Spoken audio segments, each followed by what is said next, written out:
All right, let's dive right into this explainer. We're unpacking one of the absolute most credible, just completely baffling and heavily documented UFO encounters of the entire Cold War. We're talking about the 1956 Lakenheath Bentwaters incident.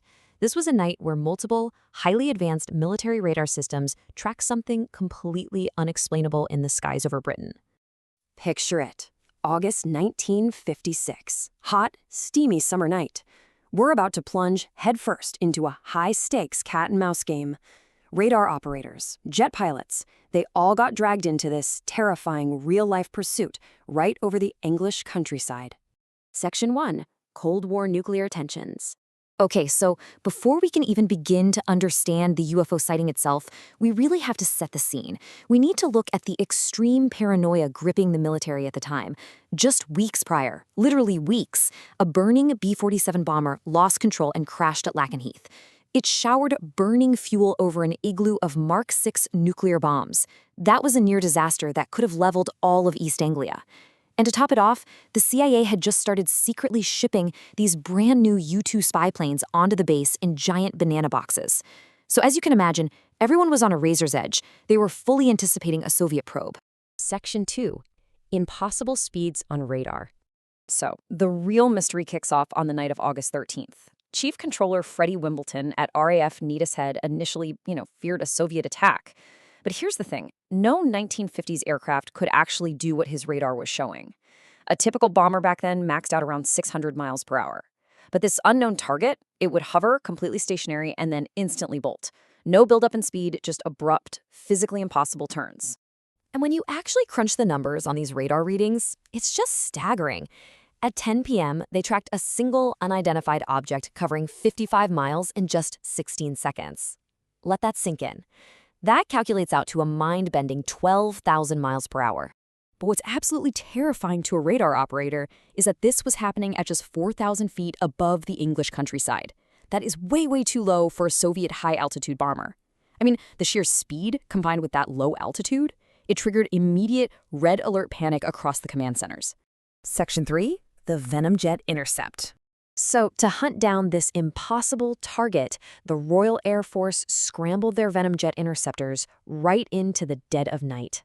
Imagine flying practically blind in pitch-black skies. The second pilot arriving on the scene gets on the radio, trying to figure out what's going on, and asks the first pilot what he's seeing on his radar scope. The first pilot, who's flying with navigator John Brady, is completely bewildered. They made a pass at a bright, stationary light. Now think about the physics of that for a second. You literally cannot intercept something hovering in midair when your jet is roaring past at hundreds of miles an hour. And then comes the absolute chilling climax of the night. The pilot reports over the radio, "He or it got behind me, and I did everything I could to get behind him, and it couldn't. It's the damnedest thing I've ever seen." Because as the Venom passed, that stationary object instantly looped around and locked right onto the tail of the fighter. Evasive maneuvers did absolutely nothing. In a split second, the hunter literally became the hunted. Section 4. Multiple radar corroboration. Now sure, it's easy for skeptics to claim this was just a meteor shower, right? I mean, the Perseids were active that night, or maybe it was a rogue weather balloon. But as researcher Dr. David Clark points out, this wasn't just one faulty machine. 5 entirely separate, highly advanced military radar systems operating on completely different frequencies tracked this solid object simultaneously.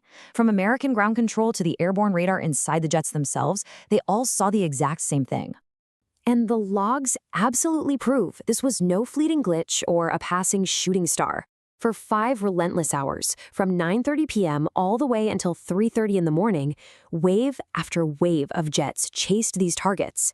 They kept at it until the objects finally shot off the height finder radars at a terrific speed and just vanished.